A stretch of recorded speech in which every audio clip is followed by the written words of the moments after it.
Nagare nagari brahmikirtana koriya, Vasaila tribhuvana prema bhakti diya. The Sankirtan movement went on from one part of the town to another as the Lord wandered everywhere performing kirtan. In this way, he inundated the whole world by distributing love of Godhead. Purport by His Divine Grace, A.C. Bhaktivedanta Swami Prabhupada.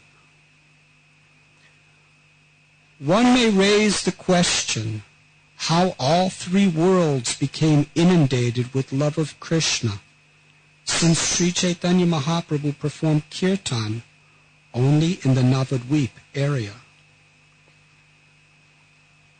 The answer is that Lord Sri Chaitanya Mahaprabhu is Krishna himself. The entire cosmic manifestation results from the Lord's first setting it in motion. Similarly, since the Sankirtan movement was first set in motion 500 years ago by Sri Chaitanya Mahaprabhu's desire,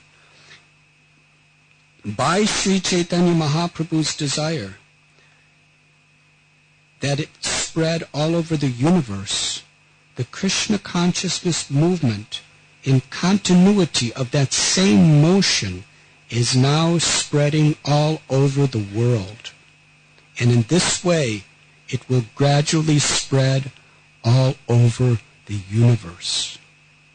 With the spread of the Krishna consciousness movement, everyone will merge in an ocean of love for Krishna. Om Gyantimidandasya Gyananjana Chalakaya Chakshurum Bilidam Jena Tasmai Sri Gurave Namaha. Sri Chaitanya Manobhishtam Sthapitam Yena Bhutale Swayam Rupa Kadam Mayam Dadati Swapadantikam.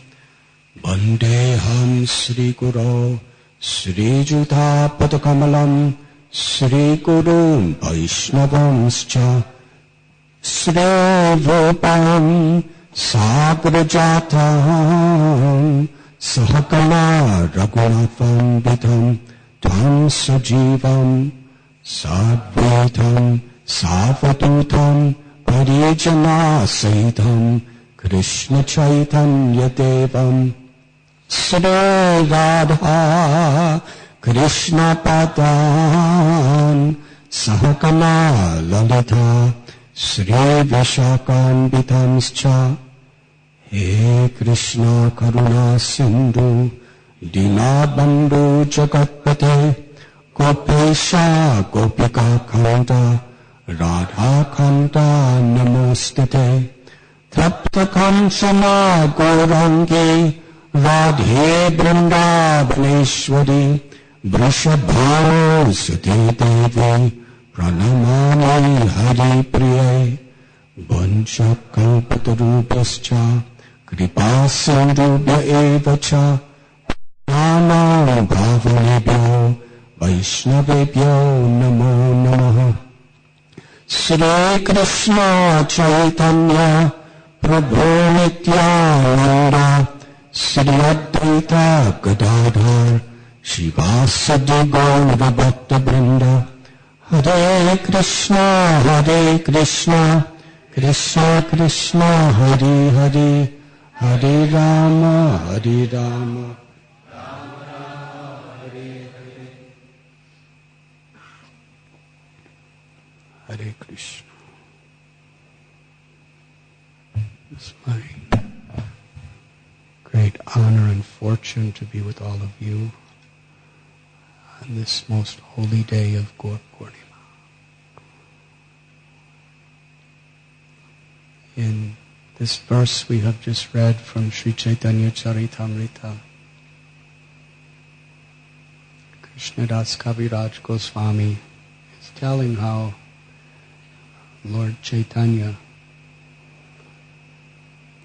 he spread love of Krishna through Sankirtan throughout the entire world. And in purport, Srila Prabhupada is asking us this question. At this time, Lord Chaitanya was only performing kirtan in Navadvip. So why is it told that he's inundated, like a vast monsoon rain, the entire world with love of Krishna through kirtan? Srila Prabhupada is explaining. Just as Lord Krishna, who is different than Sri Chaitanya Mahaprabhu, non-different, he began the creation of the universe. In the same way, Sri Chaitanya Mahaprabhu began the seed of the whole Sankirtan movement in Navadvip. And Prabhupada said, and now, in this Krishna consciousness movement, it is spreading throughout the entire world. And Srila Prabhupada is explaining his expectation of the future of this movement. How from this world it will continue spreading throughout the entire universe to inundate everyone with love for Krishna.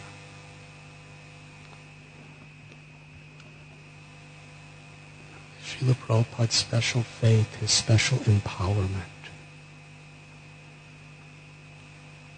One time, His Holiness Vishnu Jan Maharaj asked Srila Prabhupada that an acharya like Bhakti Vinod Thakur, or to speak of Sri Chaitanya Mahaprabhu, they could have spread the Krishna consciousness movement all over the world. At their time, why didn't they? Srila Prabhupada, with great humility and honesty, he said, they were saving that service for us.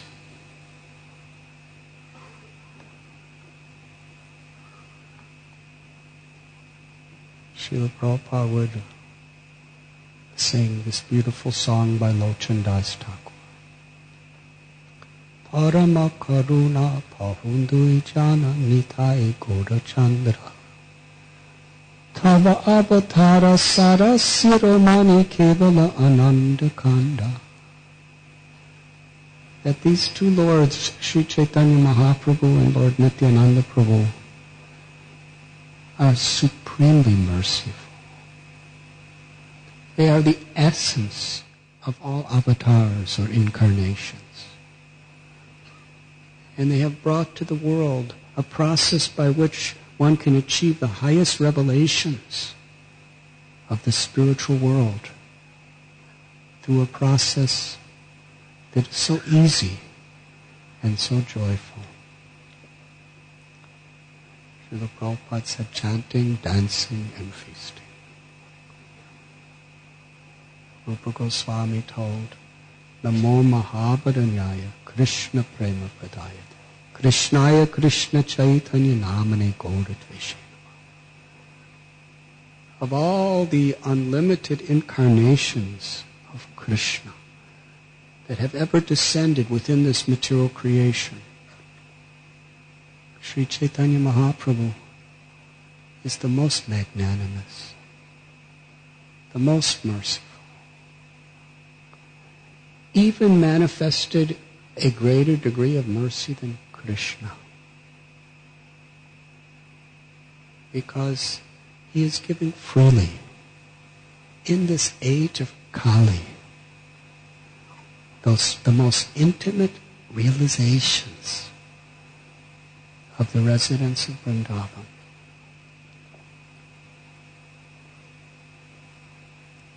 Kalera dosa niderajan asti heka mahan guna. Kirtana deva krishnasya mukta sangha parapraje. Kali Yuga is an ocean of faults. So much envy. So much arrogance, greed, lust, anger. illusion. And it's manifest in corruption, war, pollution, depression, hopelessness, even irreligion is taken to be religion, and religion is taken to be irreligion. These are some of the symptoms of Kali. And human beings become so degraded. The concept of tapasya, or even morality, becomes so difficult. But there is one benediction. Simply chanting the names of Lord Hari, one can attain the supreme perfection of liberation. And therefore, the Srimad Bhagavatam explains the greatest saints and acharyas, they worship the Kali Yuga as the best possible time. Because the greatest opportunity is given. And how that opportunity is manifested. Through the incarnation of Sri Chaitanya Mahaprabhu. Param Vijayate Sri Krishna Sankirtana. Lord Chaitanya wrote with his own hand that this Sankirtan movement is the prime benediction for all humanity.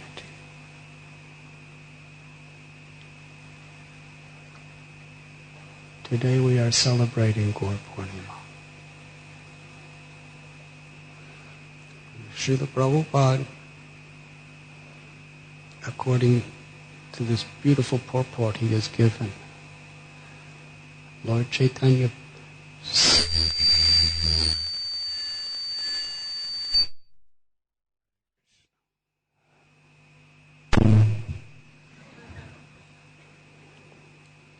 what will happen next, I do not know. Lord Chaitanya, he set in motion the Sankirtan movement approximately 500 years ago in Navadvip. And now through this Krishna consciousness movement it is spreading throughout the world. Srila Prabhupada was living at the Radha Damodar temple, where he would take prasad and cook every day. Through his window was the Samadhi Mandir of Srila Rupa Goswami.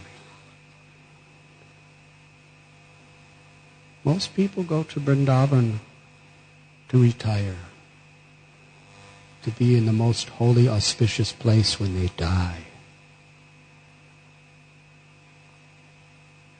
Srila Prabhupada, when he was 69 years old, when most people vow never to leave Vrindavan because they could die at any moment, he departed. His whole purpose for going to Vrindavan was to prepare for his mission, to transport the teachings of Lord Chaitanya Mahaprabhu to the whole world. From Vrindavan he went to Bombay, where he got a ticket on a cargo ship. From Bombay he took a train to Calcutta. From Calcutta he went to Mayapur Dham. There in Mayapur, Navadvip, where the whole Sankirtan movement began, he spent the day at the Samadhi Mandir of his beloved Guru Maharaj, Srila Bhakti Siddhanta Saraswati Thakur Prabhupada, and prayed for the blessing to be empowered to fulfill this impossible mission.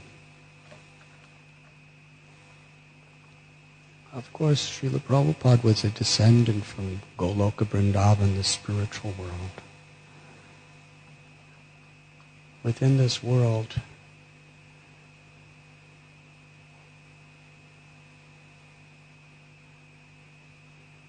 one time, many decades before, a few sannyasis came to London to try to spread this movement outside of India. Then they got a little flat here somewhere, and they made a couple people favorable devotees. But that was the extent. And they were young, empowered scholars. And they were funded totally by the Gaudiya Math. And here was Srila Prabhupada, 69 years old. He had absolutely nobody funding him. He didn't even have anybody's support. But he had the order of his guru and total faith in the name of Krishna. So from Navadvip, he returned to Calcutta to board that ship. And you would expect, all the leaders of Sri Chaitanya Mahaprabhu's movement to be at the St. George dockyards to see him off and wish him well. But no devotees came. His son, Vrindavan Chandra, was just a teenage boy. And some people who worked for the steamship company. 5 in total. They saw him off.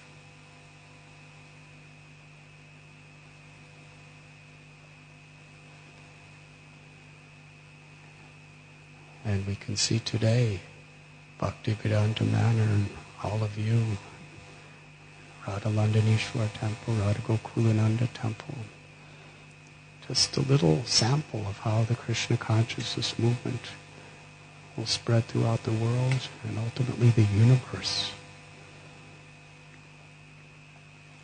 And Srila Prabhupada, he faced so many odds and reversals.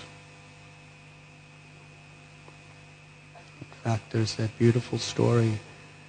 After Navadvip, he was on his way to Calcutta. He stopped at Advaita Prabhu's home in Shantipur.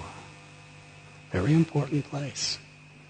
Because it was Advaita Acharya who actually prayed and cried for Krishna to appear as Lord Chaitanya within this world,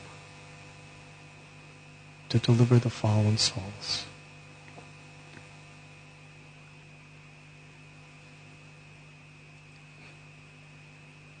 And Srila Prabhupada told the Pujari there when he was asked, he said, "My Guru has given me an impossible mission." He was praying for blessings.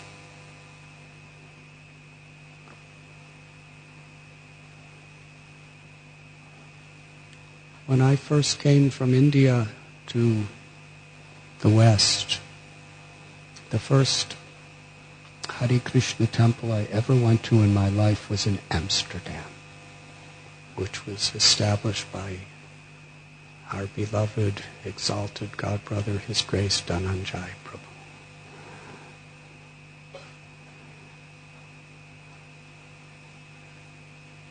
And because in India there were no ISKCON temples when I was there.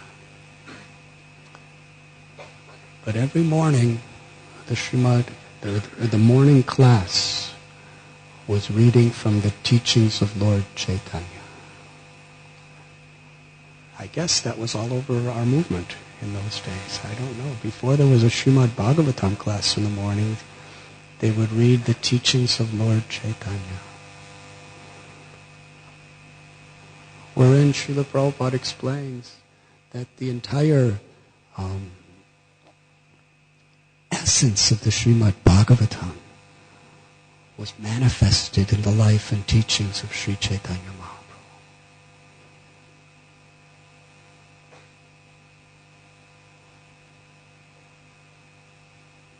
And one time in Atlanta, Georgia, Srila Prabhupada was giving a morning class And there were beautiful deities of Nityananda Prabhu and Lord Chaitanya. Very large, 8 metal deities, the main deities of that temple. And Srila Prabhupada sang Parama Karuna Pahundu Ijana Nitai Gaura Chandra. And after he sang this song, he was gazing upon Sri Chaitanya Mahaprabhu, Nityananda Prabhu. He became so emotional. He cried and he was speechless. I wasn't there, but so many people who were there told me about it. There was total silence in the temple room, crowded with devotees from all over America and different parts of the world.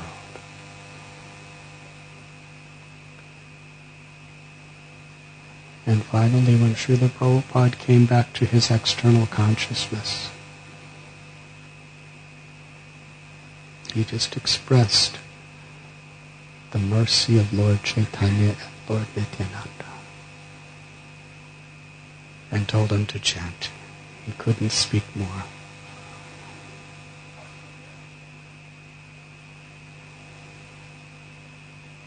And Srila Prabhupada, through great efforts, he established a center in Sri Mayapur Dham, just a few minutes walk from Lord Chaitanya's Yoga Pita, or the birthplace. He was inviting devotees from all over the world to come to celebrate Gaura Purnima.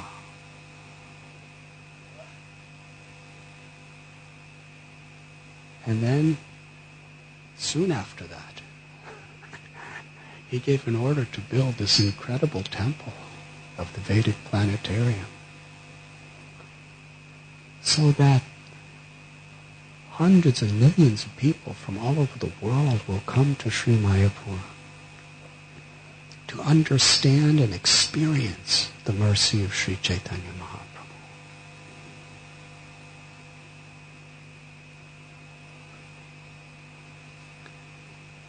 And as Srila Prabhupada just put that in motion, in those days, in the early 70s, ISKCON didn't have any money.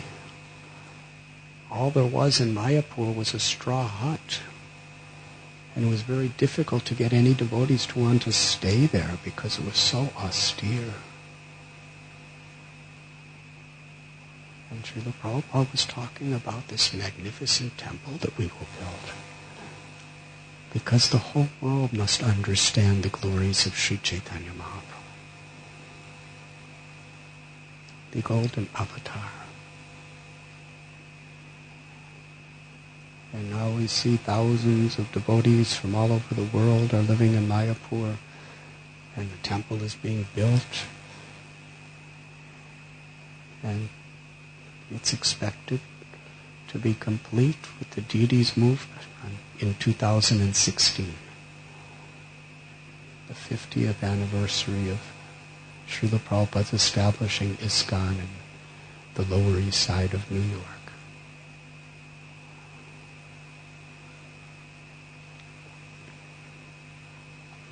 Well, let us speak something about Lord Chaitanya Mahaprabhu's appearance on this holy day. Krishnadas Kaviraj Goswami, he begins Sri Chaitanya Charitamrita by telling why Lord Chaitanya appeared. There were 3 internal reasons and 3 external reasons. The 3 internal reasons: desiring to understand the glories of Radharani's love, the wonderful qualities in him that she alone relished through her love, and the happiness she feels when she realizes the sweetness of his love. The Supreme Lord Hari, richly endowed with her emotions, appeared from the womb of Srimati Sachi Devi as the moon appears from the ocean.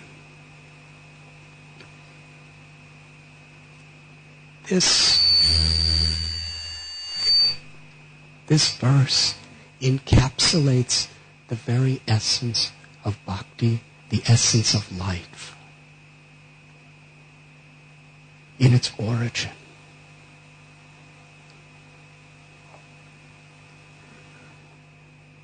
The nature of Sri Radharani's love. We often meditate upon and explain the principle of bhakti, that the most fundamental, essential need for every living being is to love and be loved. Srimati Radharani, who in the verse before is explained to be the Hladini Shakti, the feminine potency of the Supreme Absolute Truth, Sri Krishna. Kaviraj Goswami previously tells that Lord Chaitanya's bodily effulgence is the all-pervading Brahman, which is the ultimate goal for the Jnana Yogis. Lord Chaitanya Mahaprabhu's plenary expansion is the Paramatma seated in everyone's heart, which is the goal of the yogis. And he is the Supreme Personality of Godhead, the ultimate reciprocator of all love. Radha Krishna Puranaya Vikratir Hladini Shakti Rashmat. There's one absolute truth.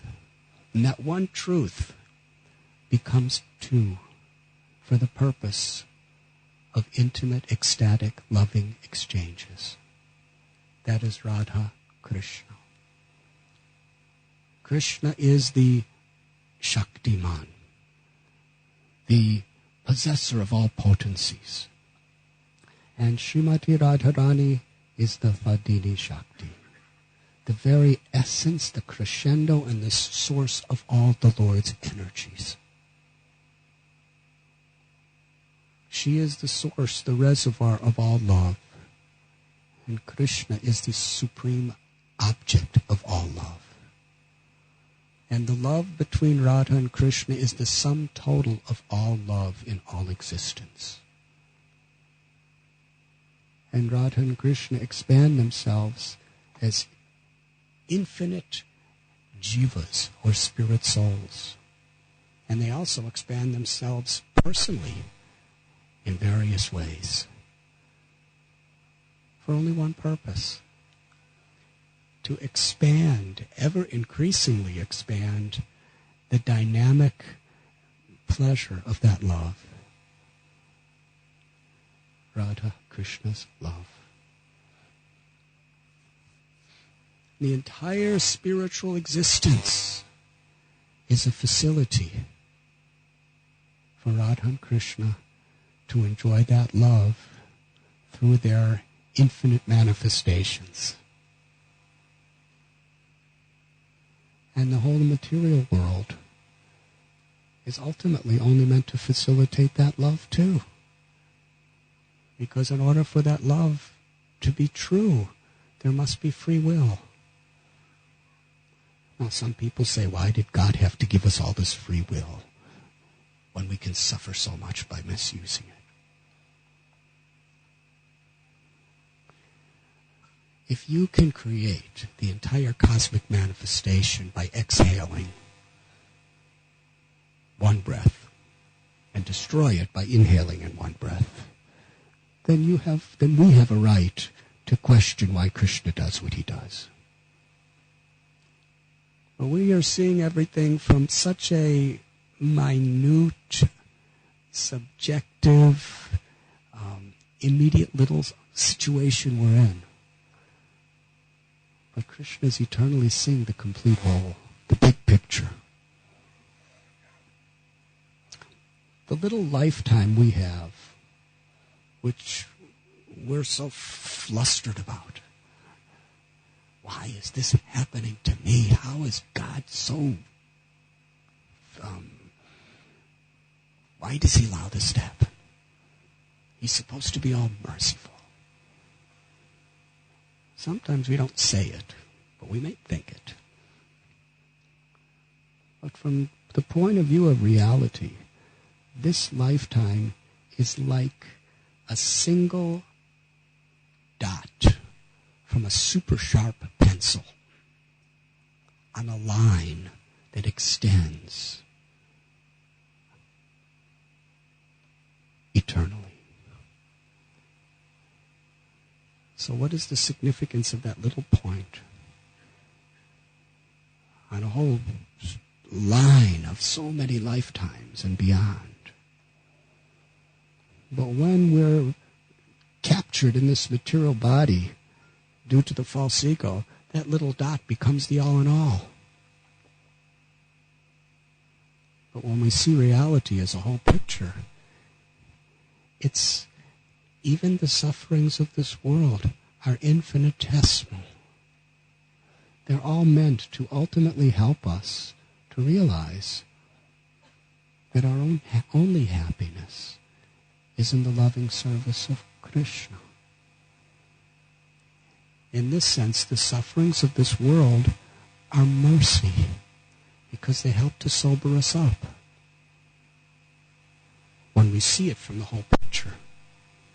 But when we see it just where we're at right now, and this is the all in all, it can be very confusing and bewildering. That's why we absolutely need the association of devotees to help us to see the whole picture when different things happen to us.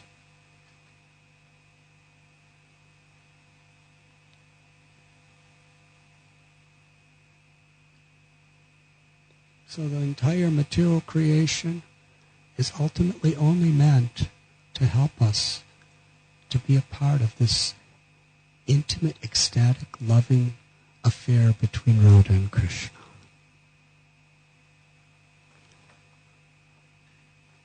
But in this age of Kali, we have such a tendency to forget.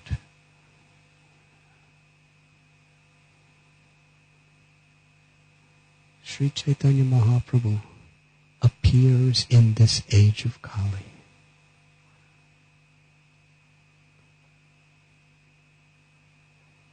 Through the Sankirtan movement to give us the opportunity to revive that love for Krishna. So it is explained in this verse that we cited that Krishna is so overwhelmed by Sri Radha's love. He knows everything. In the Gita he tells, Vedaham samatitani vartamanani charjana babashani chabutani mam tu vedana kashtana. Who else can say this? I know everything that has ever happened in the past. I know all things that are happening at the moment, and I know everything that will happen in the future. I know every living being thoroughly, but me no one can know in full. That's Krishna. All-knowing, abhigya, swarat. But Chaitanya Charitamrita goes so deep. It's the postgraduate study of the Srimad Bhagavatam which culminates in Radha's love for Krishna. It's Krishna who is all-knowing. There's one thing he cannot fully comprehend. The glory of Radha's love.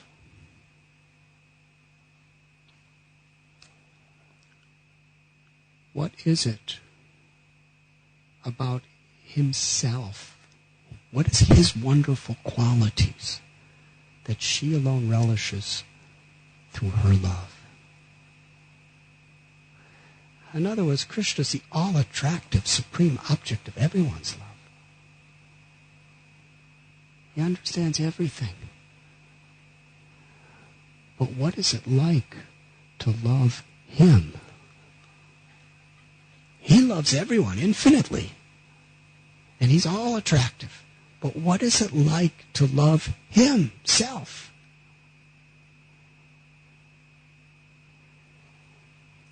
It is described in Chaitanya Charitamrita that once Krishna was looking at a jeweled pillar and he saw a reflection of himself.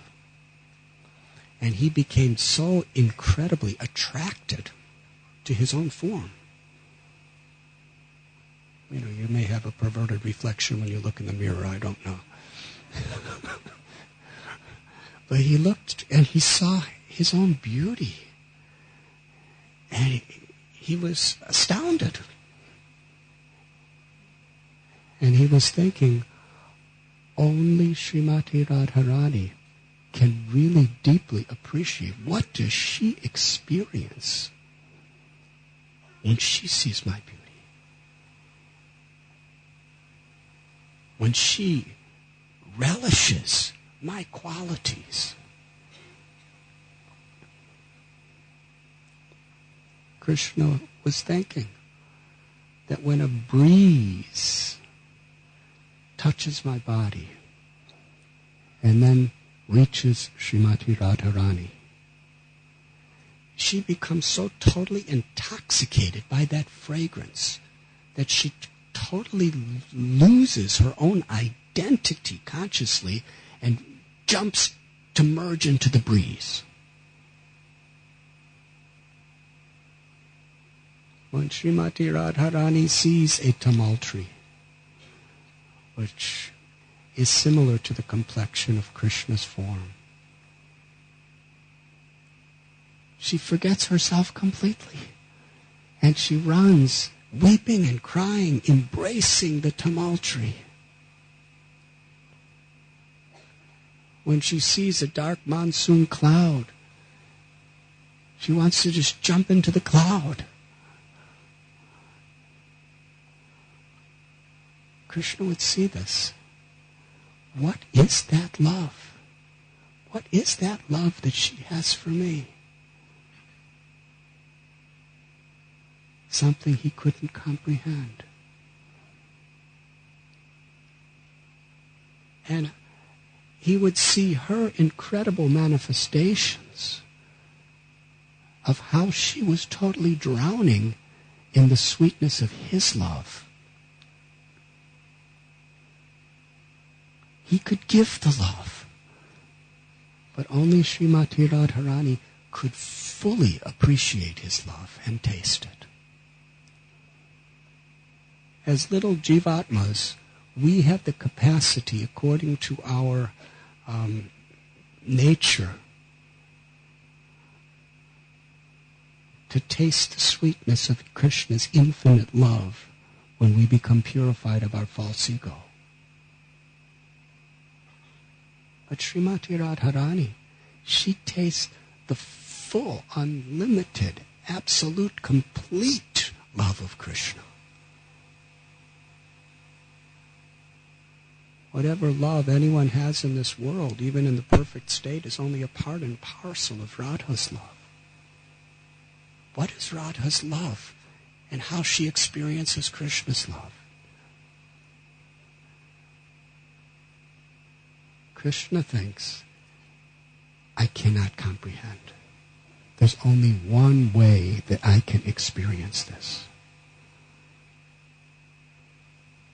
And that one way was to appear as Sri Chaitanya Mahaprabhu, who is Krishna experiencing the love of Sri Radha. Krishna with Radha's bhava, Mahabhava, with her love, with her heart. And one Acharya told that Krishna told Srimati Radharani in Goloka Vrindavan what his plan was. I am going to descend into this world to taste the sweetness of your love. And Srimati Radharani said, when when you chant your own name with my love, you will be in so much ecstasy you will roll on the ground. And I cannot tolerate thinking of you rolling in the ground. So I will cover your body with my golden complexion to protect you. Radha Bhavaduti Subalitam Nomi Krishna Swarupam. Lord Chaitanya Mahaprabhu is Krishna with the Mahabhav, the love, and the complexion of Srimati Radharani.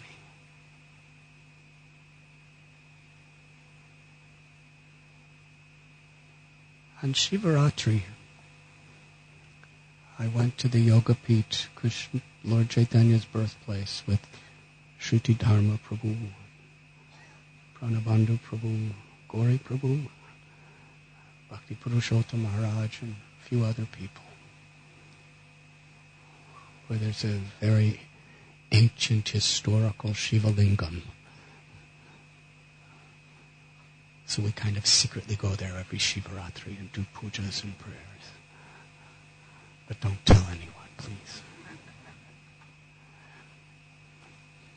But while we were there, I was praying to Lord Shiva to bestow mercy upon me. That Vaishnavanam Yata Sambhu was the greatest Vaishnav. Advaitacharya is Mahavishnu and also Sadashiva, the original Shiva. And it was he that prayed for Sri Chaitanya Mahaprabhu to come to the world. So offering this little prayer, I stood in front of the main altar of Lord Chaitanya. On one side of him is Lakshmi Devi and on the other is Vishnu Priya. And I was just thinking at that time, Sri Chaitanya Mahaprabhu, in his ecstasies to give the world the highest revelation of love, he especially emphasized Vipralanba Bhava, love and separation, as the most intensified and the most expedient way of cultivating that prema bhakti. Lakshmi Devi and Vishnu Priya are expansions of Srimati Radharani. They are the pleasure potency of the Lord. And as I was looking at Lakshmi Devi in her deity form, Hari Hari,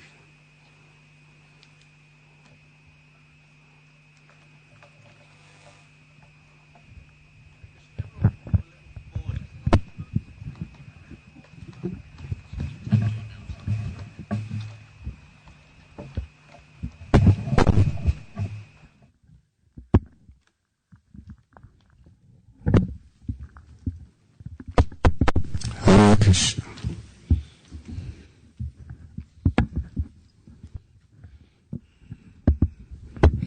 Hare Krishna.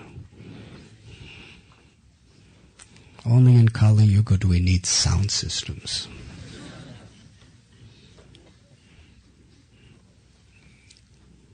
Sutta Goswami spoke to 80,000 rishis in Naimisharanya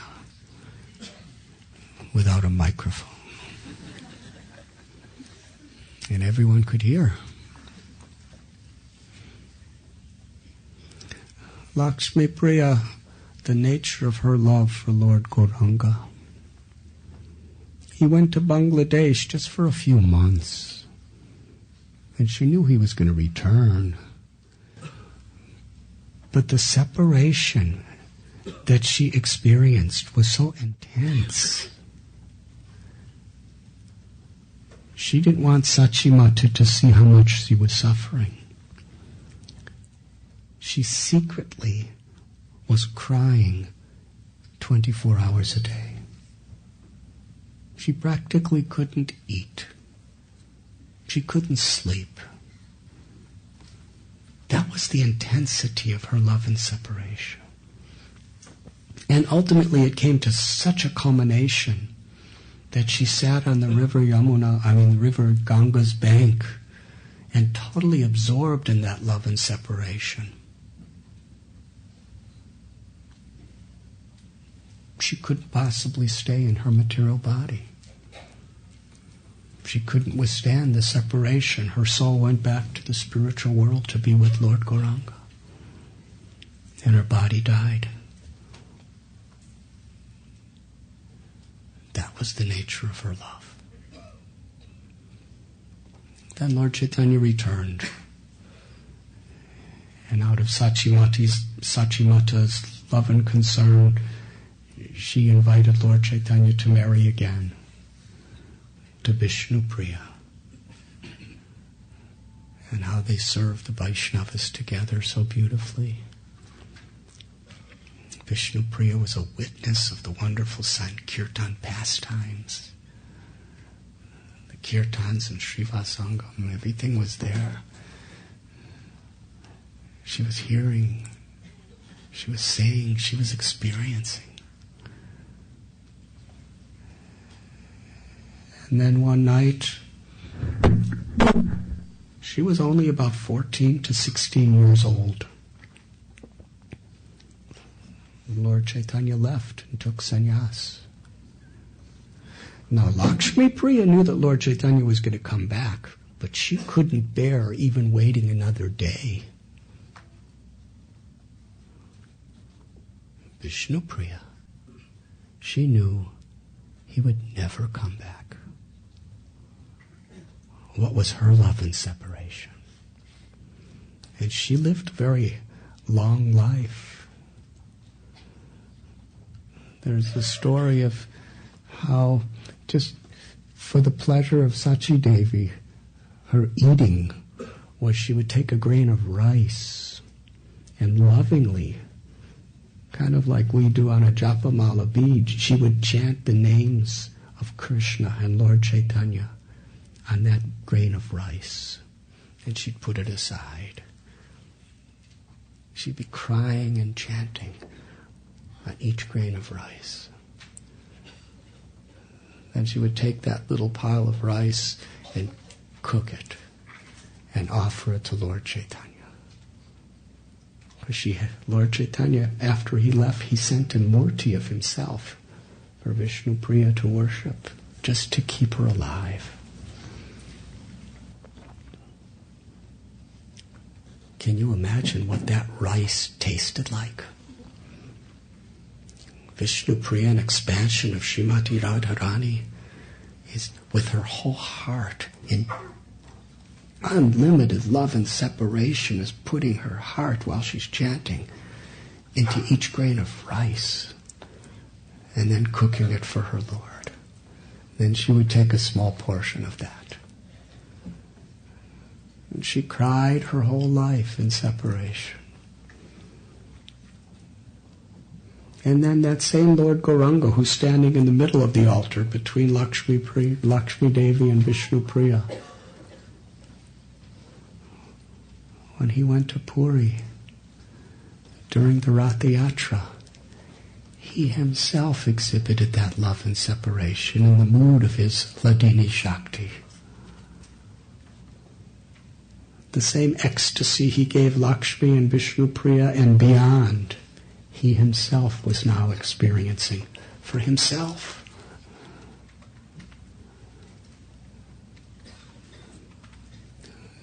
During Ratha Yatra, Sri Chaitanya Mahaprabhu was in the mood of Sri Radha, and he saw Jagannath as Krishna. And Swarup Damodar Goswami could understand perfectly the mood of Radharani in the form of Lord Chaitanya. Just as in the spiritual world, Lalita Saki knows exactly the mood in which to best serve Srimati Radha. So Swarup Damodar Goswami would sing songs about Vrindavan, sing songs about Krishna. And Sri Chaitanya Mahaprabhu, weeping, begging, crying, Jagannath, please come back to Vrindavan.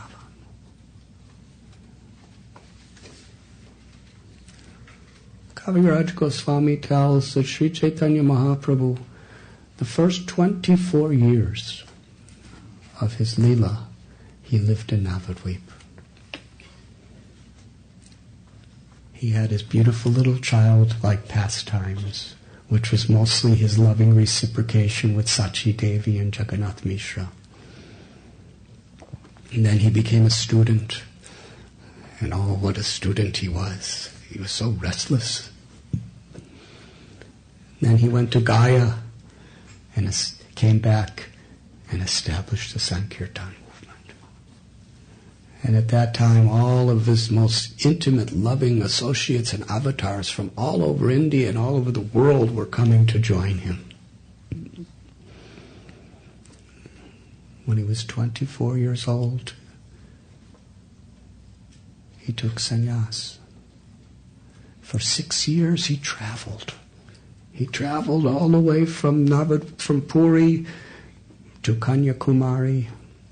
Then he went up the west coast to Maharashtra, and he came back. He traveled around Bengal. He traveled to Vrindavan through the Jarikhanda forest.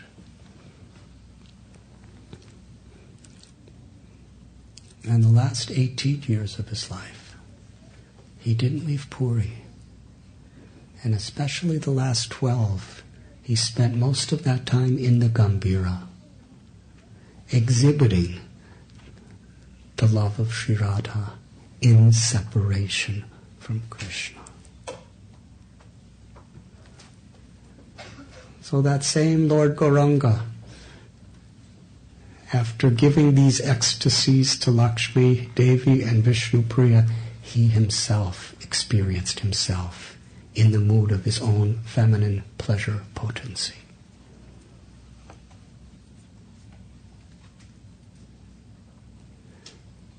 To fulfill the innermost purpose of his mission, to directly experience the glory of Srimati Radharani's love. Radha is the supreme lover. Krishna is the supreme object of love. Sri Chaitanya Mahaprabhu is both the lover and loved, experiencing the dynamics of that eternal, intimate, supreme relationship. These are some very brief explanations of the three internal reasons for Lord Chaitanya. Now let us briefly discuss the external reasons. Lord Chaitanya Mahaprabhu, in his supreme mercy, wanted to distribute Radha's love to the whole world.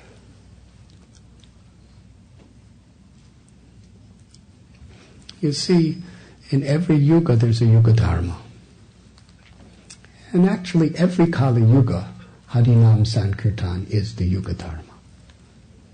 In Satya Yuga, the recommended process is meditation. To perform that type of meditation and attain prema bhakti, the average lifetime is about 100,000 years. You would have to sit in total absorption samadhi for about 60,000 years in meditation to get that love of God. It seems difficult for you and me. But in Satya Yuga, it wasn't that difficult, but quite difficult. There was a price. In Treta Yuga, performing of yajna. But the yajna had to be absolutely perfect precision. In Treta Yuga, to perform a single yajna properly, you would have to prepare for thousands of years to make it right.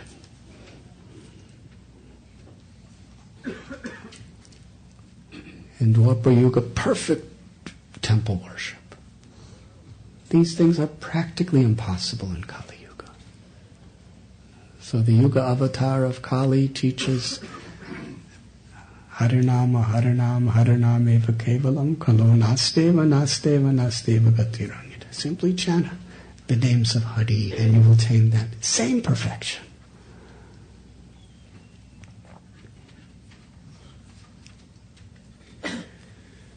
It was the time for the Yuga avatar. And Krishna himself decided that he would come in his original form. This only happens once in a day of Brahma.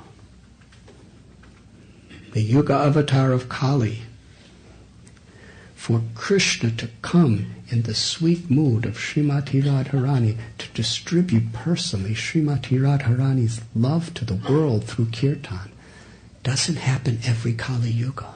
It happens once in a day of Brahma. And of course after the day there's a night. That's approximately, it's over 8 billion years. Hare Krishna. Very rare. Now, Srila Prabhupada, he would see the whole picture. So he would sometimes say, just recently Lord Chaitanya came. Now, for us, 500 years ago is not so recent. But considering he comes once every 8 billion years, it's very recent.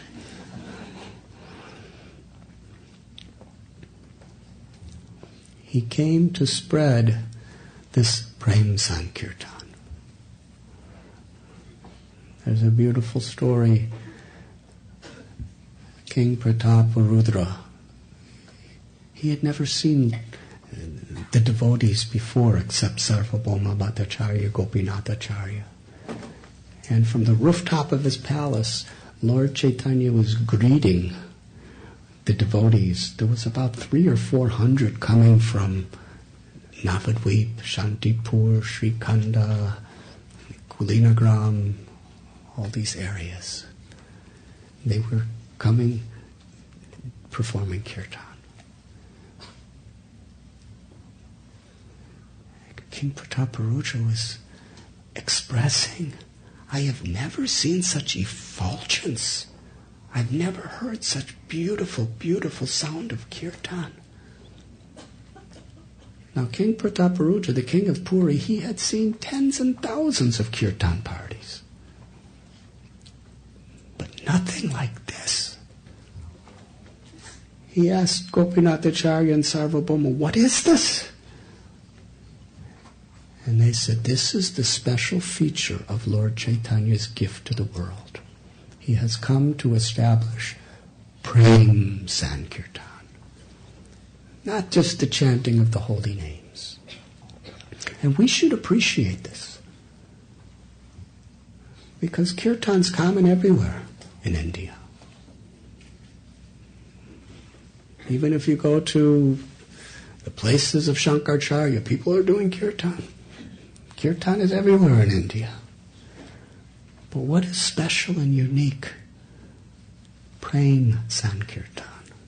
Sri Chaitanya Mahaprabhu came to bring the type of kirtan that actually transports us to Goloka Vrindavan.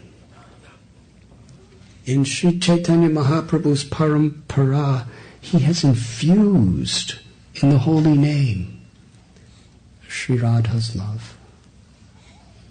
The love of the Brijabasis. This is the special feature that Srila Prabhupada has come to give us. And from the pages of Sri Chaitanya Charitamrita, we can understand and deeply be grateful and appreciate the fortune that we have.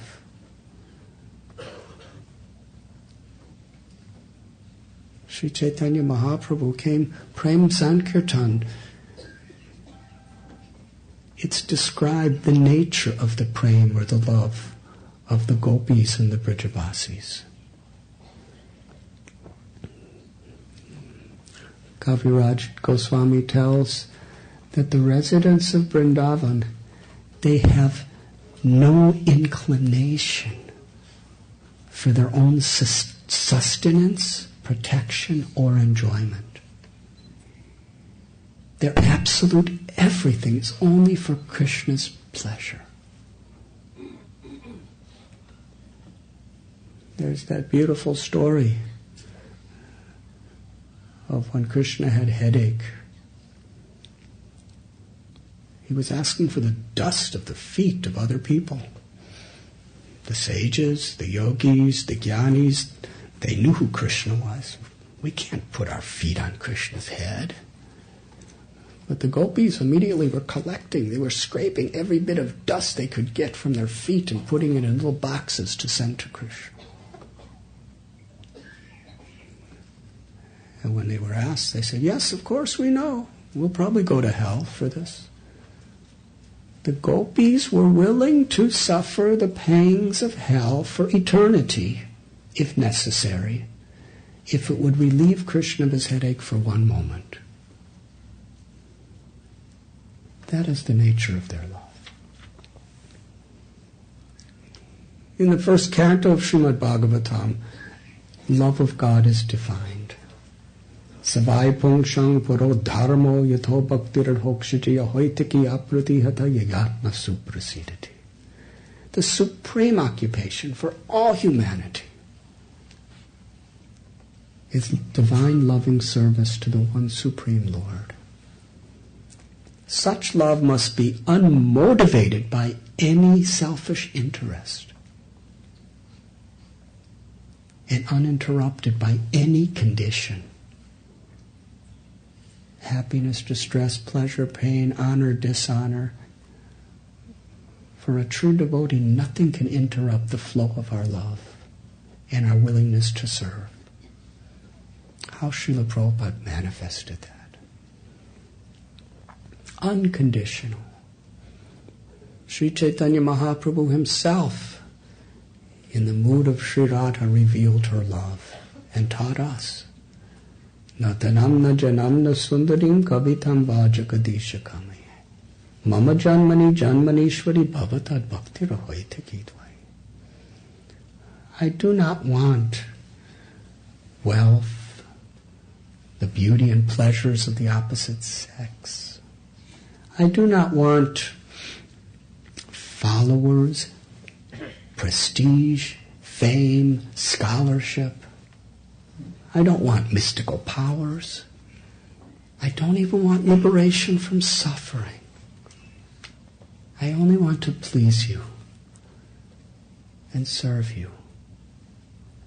And if it's your desire, birth after birth after birth. This is the love of the residents of Vrindavan. We read about the gopis, how they make themselves so beautiful. But their beauty is only for Krishna.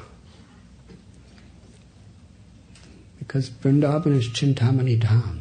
Whatever you wish is fulfilled. The gopis' beauty is ever increasing infinitely.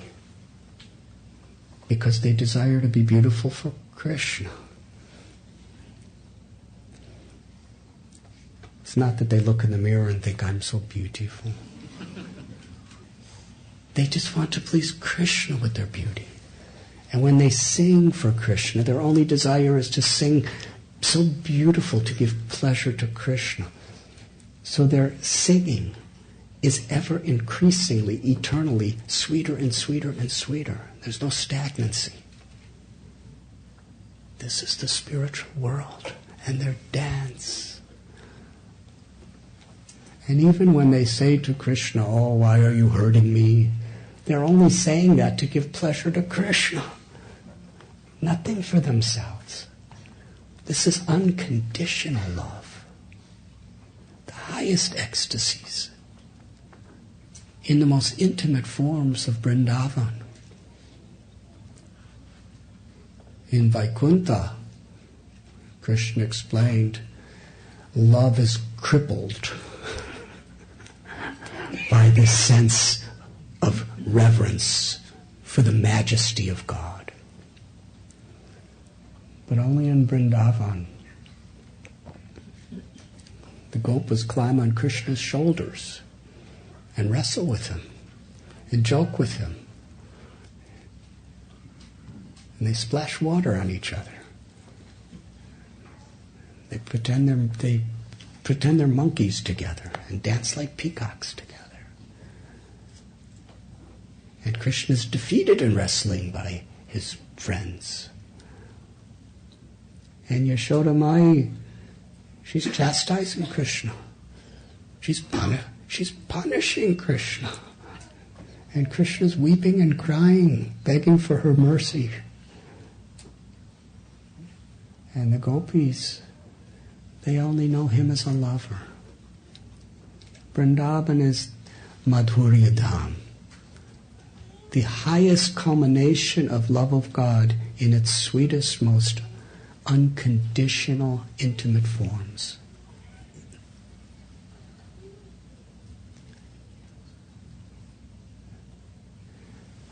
This is the benediction through our parampara of Sri Chaitanya Mahaprabhu that is revealed through the chanting of the holy names. So this was the first reason, to establish the Yuga Dharma. Second was to fulfill his promise, which he spoke in Bhagavad Gita. Yada yada hi dharmasya glanir bhavati bharata abhyutanam dharmasya tadatmanam srajamyaham paritranaya sadhunam vinashaya taduskritam dharma samstapanaradhaya sambhavami yuge yuge. That in order to protect the pious, to annihilate the miscreants, and to reestablish true religious principles, I descend into this world again and again. He came to reestablish those religious principles and attract the hearts of his loving devotees. And there's a third, very special reason the Lord appeared. To reciprocate with the compassion of his great devotee, Advaitacharya. And here we will briefly begin the story of Lord Chaitanya's descent into the world.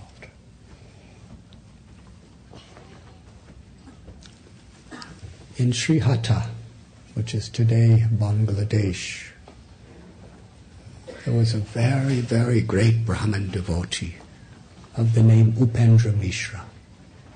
He had 7 sons. The most illustrious of all his sons was Jagannath Mishra. He left Sri Hatta to come to Navadvip in order to study under a very great scholar of the name Nilambar Chakravarti. He resided on the bank of the Ganga. Nilambar Chakravarti saw in Jagannath Mishra such a divine personality, and he understood the will of the Lord as well. So he married his beloved daughter Sachi Devi to Jagannath Mishra. It is described that when Sri Chaitanya Mahaprabhu decided to descend into this world, he sent many of his greatest expansions, avatars and devotees to prepare the way for him. Hanuman, in the form of Murari Gupta,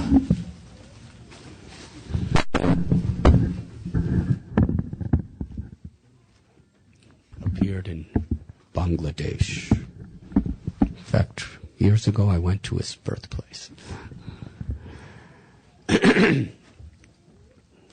Advaitacharya appeared in Navagram.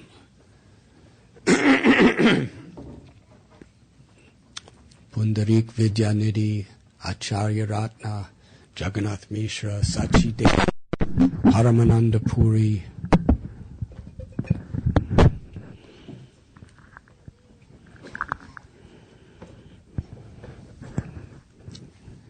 and Nityananda Prabhu appeared in the district of Radha Desh in the village of Ekachakra to Padmavati and Adai Pandit. They were all there to prepare the way for Sri Chaitanya Mahaprabhu. Sachi Devi, please just take this away.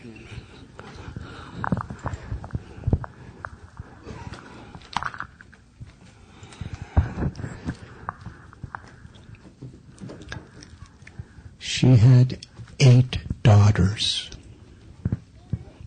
Each one of them died immediately after taking birth. So Sachi and Jagannath Mishra, this was causing them great grief. So they began to very much increase their loving devotional service to their Shalagram Shila. And ultimately an expansion of Nityananda, Balaram, appeared as their son. His name was Vishwarup. And Srila Prabhupada explains here that after they had this beautiful, supremely auspicious child, most people, they worship the Lord when they're in difficulty, and then once things are nice, then, okay, Krishna, thank you. Like that. But they increased their worship because they were so grateful. And then the Supreme Lord Krishna, endowed with the love of Sri Radharani, appeared in the mind of Jagannath Mishra.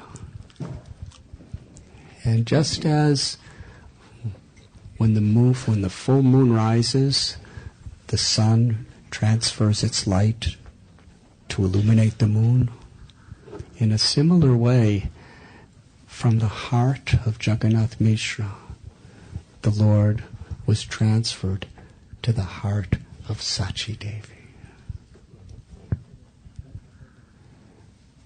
And from her heart, he manifested within her womb and began to grow. And when the Lord was in the womb of Sachi Devi, everything became so auspicious. There are so many stories. Sachi Devi would tell Jagannath Mishra, I don't know what's happening. Sometimes I just see all these celestial beings offering prayers to the child in my womb. And Jagannath Mishra said, what I'm experiencing, sometimes I just go out and people start offering me gifts. They never did this before. Everything was so special. They loved this child. Inconceivably, unlimitedly, because Jagannath Mishra is Nanda Maharaj, Sachi Mata is Yashoda Mai. That's those same personalities with that same love for Krishna were living in Navadvip.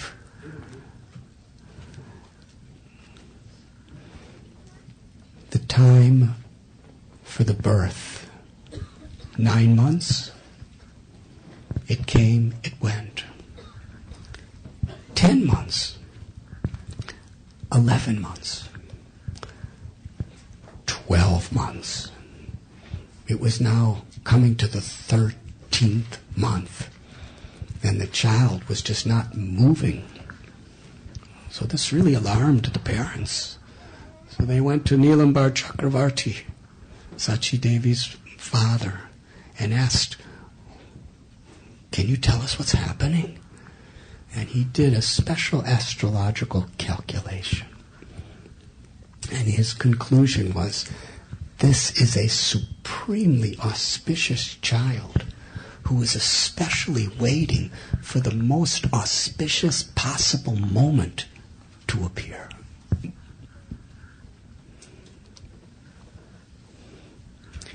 Now in India, an eclipse is considered inauspicious. People have so many superstitions about eclipses. Even many devotees, actually. I was in one place at a temple where they put black paper over every window and locked the doors.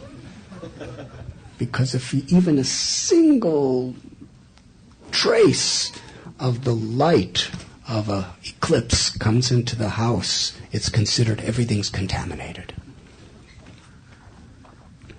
And even in Vrindavan, during eclipses, all the temples are closed. But some of the pujaris tell me, but secretly behind the closed doors we do all our puja. Anyways, it's considered inauspicious. And because it's considered so inauspicious, people, in order to save themselves from these dark influences, they chant the names of Hari. I was told in Bengal that many people, their whole life they will chant the names of Durga. But when they're dying, they chant the names of Hari.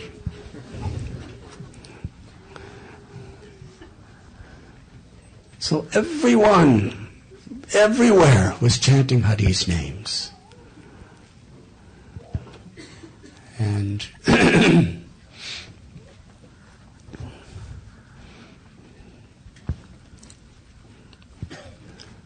Advaitacharya and all the devotees. Let me just speak something about Advaita. For years, he could see the lamentable condition of the people of Navadvip. It was the high place of learning for the whole world. But yet there was no sense of devotion. Everyone was learning because they wanted to increase their fame, their prestige, their fortunes. They wanted mystical powers, they wanted liberation. But there was no sense of devotion. This caused such pain to Advaitacharya. Interesting, Navadvip was a flourishing place. Economically, it was prosperous as anything. As far as colleges and education, everyone had the most incredible opportunities. So from a material perspective, Navadvip was far more prosperous than any place in the world today. But yet his heart was totally broken, because he saw that people were so mesmerized and addicted to these materialistic things. They had no devotion to Krishna. Nobody was chanting with devotion. He was crying, weeping, out of compassion. And he saw in the future how Kali Yuga was going to decline worse and worse. Advaitacharya was seeing our condition today. And he was weeping, weeping, and weeping. He would spend his days and his nights practically on the bank of the Ganges. Only Krishna can save these people. And he was crying for Krishna to appear. And his cries reached Goloka Vrindavan. And in order to reciprocate with Advaita's prayers, Krishna appeared. And here was the time where in all directions the Hindus were chanting Hari. And even the Muslims, when they would see, they would ridicule by saying Hari. Everyone was chanting Hari. And it was at that time the most auspicious of all moments. You see, auspiciousness. There's a beautiful verse in Srimad Bhagavatam that the supremely most auspicious of all activities is Sankirtan. And if inauspicious, painful disasters in this world help us to take shelter of the holy name, that's the most auspicious thing. Wherever we cry out for Krishna, that is auspicious. Sri Chaitanya Mahaprabhu came to establish the Sankirtan movement, and he induced the whole of Navadvip to be chanting as he appeared like the moon from the ocean of the womb of Sachi Devi. Shri Gauranga Mahaprabhu ki jai. And I am now out of time. Huh? Until 10 minutes. You are giving 10 more minutes. Sorry, you have to tolerate me 10 more minutes. And we know the story when he was just a little child. He was so beautiful. He had the golden complexion of Sri Radha. And anyone who saw him would fall in love with him. Advaitacharya and Haridas Thakur were in Shantipur. When Sri Chaitanya Mahaprabhu appeared, they felt such unbelievable, inconceivable happiness. They didn't even know what happened. By the Lord's Yogamaya potency, nobody really knew. But they felt such a happiness. They knew in their hearts, our Lord has appeared. And they were dancing and singing and crying. And everybody around was wondering what happened to them. This is another very, very special message that Lord Chaitanya gave us. Because to induce Sri Chaitanya Mahaprabhu to come, Advaitacharya, the most prestigious, high-born Brahmin, he was the king of the whole Brahmin community, most respected. He was doing his prayers and crying with tulsi leaves and Ganges water, calling the names for Krishna to appear. And at the same time, his dear most intimate friend, Haridas Thakur, who was an untouchable, who had no caste. In the same mood as Advaita, he was chanting his 300,000 names of Krishna every day, living in a cave with a snake sometimes, with this singular wish for the Lord Krishna to appear in this world to deliver the fallen souls. Sri Chaitanya Mahaprabhu appeared due to the loving relationship of an untouchable and a Brahmin, Haridas and Advaita, whose hearts were merged in their compassion for all living beings. And Srivas Thakur, he and his brothers, they were performing their kirtans at their house, begging Krishna to appear. And now the Lord appeared as little Gaur Hari. And when it came for his birth ceremony, a Brahmin came, Nilambar Chakravarti came, and revealed to the people the supreme opulences of the Lord, without telling exactly who he was. Nilambar, he said, because this child will nourish the entire universe, his name will be Vishwambar. And Sachi Devi, because she lost so many other children, 8 daughters, she gave birth to Nimai under a neem tree. So to protect him from evil spirits, she named him Nimai. And Jagannath Mishra, seeing his beautiful golden limbs, called him Gauranga. And the neighbors, they thought he looks just like Lord Hari, but he has a golden complexion, so they called him Gaur Hari. So everyone was calling him by these beautiful different names, but they loved him. And just as this baby is crying in the back, sometimes Nimai would cry. And when he would cry, it was worse than death, because everyone loved him. They didn't know he was Krishna, but they loved him unconditionally. In Vrindavan, the sweetness of the love is they don't know Krishna's God. They just love him because he's Krishna. In the same way, they didn't know Nimai was Krishna. They just loved him because he was Nimai, but he was Krishna. And to please him and make him happy was the only happiness of their life. And when he would cry, that was the only suffering in their life. So he would cry.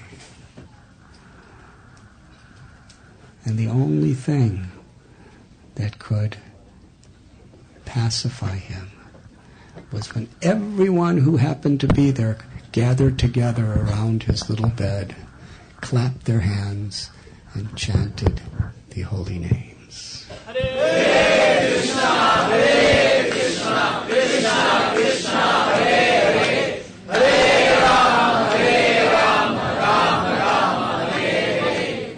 When he saw everyone together chanting, he smiled. And that smile, so beautiful, so sweet, so full of love, penetrated so deep in their hearts with such joy.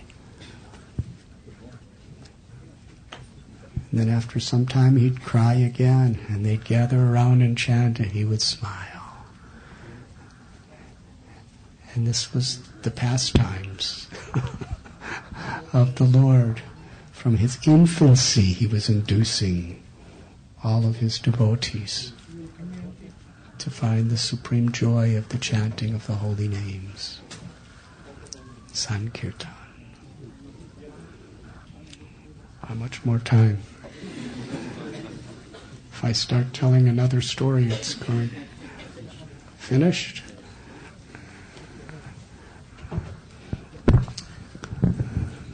Thank you very much. Hare Krishna.